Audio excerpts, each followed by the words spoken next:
Pour l'activité d'aujourd'hui et plein de fois ces prochains jours, vous aurez besoin d'un plateau et de semoule plutôt. Moi j'ai pris de la farine parce que je n'avais pas de semoule, mais je pense que c'est préférable de prendre de la semoule.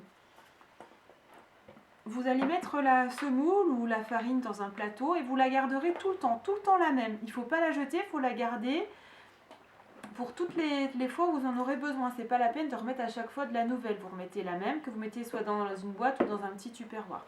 Alors, on met la farine dans le plateau.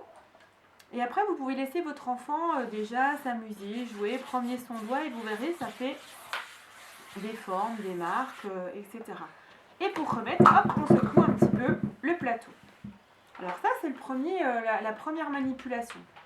Et puis ensuite, vous pouvez lui donner, alors déjà, lui donner des petits objets, comme ça. Moi, j'ai pris un rouleau de papier toilette, toujours un bouchon, et aussi ce qui ressemble à un petit gobelet enfin un bouchon, mais ça ressemble à un petit gobelet en plastique. Et on peut s'amuser à faire des empreintes rondes, puisqu'on travaillait sur le rond, voilà, avec le bouchon, hop, hop, et hop, ou alors avec le rouleau de papier toilette, hop. Et on peut effacer et on recommence plein de fois, autant de fois qu'on veut, hop.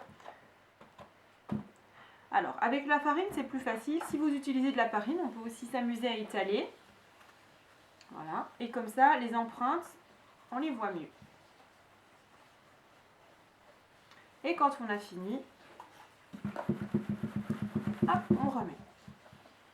Et puis, vous pouvez aussi demander à votre enfant de faire des ronds avec son doigt. Alors, hop, il tourne des ronds.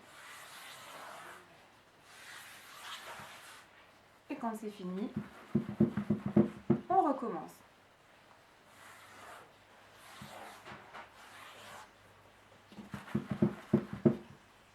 Ainsi de suite. Il peut jouer autant de fois qu'il veut.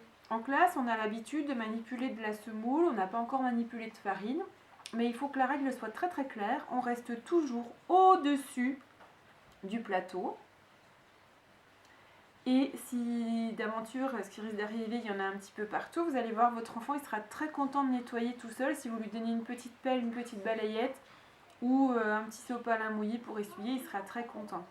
N'hésitez pas à proposer cette activité plein de fois, tous les jours. On peut faire plein de choses, on peut s'amuser vraiment autant qu'on veut.